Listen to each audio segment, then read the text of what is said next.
Look closely. It's in the cookie that crumbles in your mouth, the shampoo that lathers in your hair, and the pizza dough you bake on a Friday night. It's an invisible ingredient, hiding in plain sight in nearly half of all packaged products on these shelves. It's versatile, cheap, and incredibly efficient. It is palm oil, and while it has fueled our global economy and streamlined manufacturing, its story is deeply scarred by a hidden cost, a cost paid by our planet, by vulnerable communities, and potentially by our own health. Today, we journey beyond the label to uncover the complex and often heartbreaking truth behind the world's most consumed vegetable oil.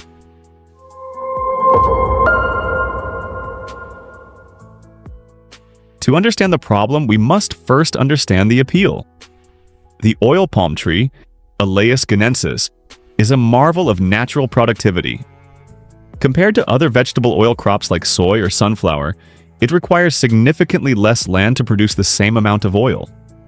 This incredible yield makes it astonishingly profitable and has lifted many rural communities in countries like Indonesia and Malaysia, the world's top producers, out of poverty. It's stable at high temperatures, making it perfect for frying, and its smooth, creamy texture is a food scientist's dream. But this efficiency comes at a staggering price. The insatiable global demand for palm oil has ignited an environmental firestorm, turning lush, biodiverse rainforests into monotonous, sterile plantations. The most visible and devastating impact is deforestation on an almost unimaginable scale. Vast swathes of the world's most ancient forests, often described as the lungs of the planet, are cleared using slash-and-burn methods. This practice releases enormous quantities of carbon dioxide into the atmosphere, making it a major driver of climate change. The smoky haze from these fires regularly chokes entire regions, causing widespread respiratory illness and grounding flights. The destruction is not just of trees, but of entire ecosystems. These rainforests are cradles of biodiversity, home to countless species. When the forest disappears, so do its inhabitants. The Sumatran orangutan, the Bornean elephant, and the Sumatran tiger are just a few of the iconic species now critically endangered, pushed to the brink of extinction by the relentless expansion of palm oil frontiers. Their habitats are fragmented and destroyed, leaving them with nowhere to go. To put this destruction in perspective, we bring in an expert voice. Dr. Anuj Sharma, a leading conservation biologist with the Rainforest Action Network, has spent 2 decades documenting this crisis. People need to understand that a palm oil plantation is not a forest. It's a biological desert. We're replacing an ecosystem humming with millions of years of evolution. Insects, birds, fungi, primates with a single crop. This isn't just about losing charismatic animals like the orangutan. It's about the collapse of the entire ecological web. We're severing connections that regulate our water cycles, maintain soil health, and store vast amounts of carbon. The peatlands in Indonesia, for example, are immense carbon sinks. When they are drained and burned for plantations, they release a carbon bomb into the atmosphere. The scale of the ecological fallout is catastrophic and global. The environmental toll is only one half of this grim ledger. The social cost of palm oil production is equally profound, marked by stories of displacement, exploitation, and conflict. As corporations seek more land for cultivation, they often encroach upon the ancestral territories of indigenous peoples. These communities, who have lived in harmony with the forest for generations, are forcibly displaced. Land grabbing, often facilitated by murky legal frameworks and government corruption, strips them of their homes, their livelihoods, and their cultural identity. The forest is not just a resource to them. It is their pharmacy, their supermarket, and their sacred place of worship. Its destruction means the end of their way of life. For those who end up working on the plantations, the reality is often bleak. The industry has been repeatedly plagued by credible reports of serious labor abuses. Workers, including migrants and children, are frequently subjected to dangerously long hours, exposure to toxic pesticides without adequate protection, and pitifully low wages. In some of the worst cases, workers find themselves trapped in cycles of debt, their passports confiscated by employers, making them victims of modern slavery.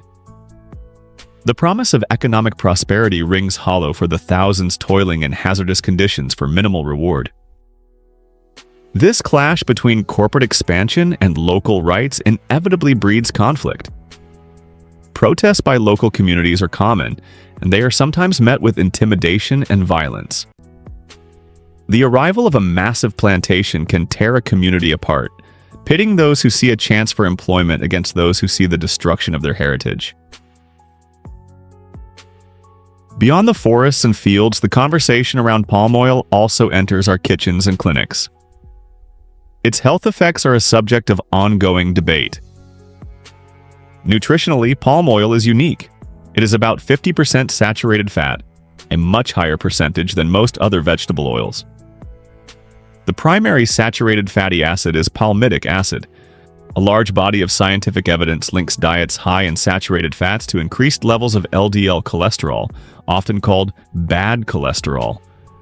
High LDL cholesterol is a well-established risk factor for heart disease and stroke. For this reason, many dietary guidelines recommend limiting saturated fat intake, and by extension, palm oil. However, the picture is complex. The industry rightly points out that palm oil is free of the harmful trans fats that were once common in processed foods. Furthermore, unprocessed red palm oil is a rich source of tocotrienols, a form of vitamin E and carotenoids, which the body converts to vitamin A. The issue is that the vast majority of palm oil used in the global food supply is highly refined, bleached, and deodorized, a process that strips away these beneficial nutrients. What's left is a cheap, functional fat that adds texture and shelf life to ultra-processed foods. Foods that are often high in sugar, salt, and calories, and which contribute to poor health outcomes regardless of the specific oil used. We consulted Dr. Diane Hecker, a registered dietitian and nutritional researcher, for a balanced perspective. It's rarely helpful to label a single food as good or bad. The problem isn't necessarily palm oil itself, but the context in which it's most often consumed. It's a primary ingredient in many energy-dense, nutrient-poor processed foods. If your diet is rich in these products, your health risks increase, but palm oil is just one piece of that puzzle. A small amount in an otherwise balanced diet based on whole foods is unlikely to be harmful. The bigger issue is our over-reliance on the processed foods that use palm oil as a default fat. The focus should be on reducing overall intake of these products rather than demonizing one ingredient. This is particularly relevant in places like India, where palm oil is the dominant cooking oil due to its low cost. Street food vendors, who form a vital part of the food culture and economy, rely on it to fry snacks like samosas and bhajis. For them, it is a matter of economic survival. Shifting to more expensive, healthier oils would raise their prices, potentially driving away customers who are also struggling financially. This highlights the deep socioeconomic complexities. The choice is not always between healthy and unhealthy, but between affordable and unaffordable. With such a devastating impact, the logical question is, should we boycott palm oil entirely? The answer, surprisingly, is no. A boycott could simply shift demand to less efficient oils, which would require even more land to produce, potentially worsening deforestation. It could also have severe economic consequences for the millions of smallholder farmers who depend on palm oil for their livelihood. The most advocated solution is a shift towards truly sustainable palm oil. The leading initiative is the Roundtable on Sustainable Palm Oil, a multi-stakeholder group that has developed a set of environmental and social criteria that companies must comply with to produce certified sustainable palm oil. These criteria include preventing deforestation, preserving biodiversity, and respecting the rights of workers and local communities. However, the RSPO is not without its critics. Enforcement can be weak, and some accuse companies of greenwashing, using the certification to appear responsible while continuing destructive practices elsewhere. Despite these challenges, it remains the most significant framework for transforming the industry from within. As consumers, our power lies in creating demand for this transformation. We can choose to buy products from companies that are transparent about their supply chains and have made binding commitments to use 100% CSPO. Reading labels, using apps that track company commitments, and asking brands tough questions can send a powerful message. The story of palm oil is a stark reminder of our interconnected world. A decision made in a corporate boardroom in Europe can level a forest in Borneo. A consumer choice in North America can impact the life of a worker in Southeast Asia. The contents of our shopping carts have global consequences. This hidden ingredient presents us with a difficult paradox, but not an impossible one. The solution isn't a simple boycott, but a demand for a better way. A demand for transparency, accountability, and a recognition that the true cost of a product must include the well-being of our planet and all its people. The path forward is difficult, but it begins with understanding. It begins with us. If you found this video informative, please help spread awareness by giving it a like and subscribing for more deep dives into the stories behind our world.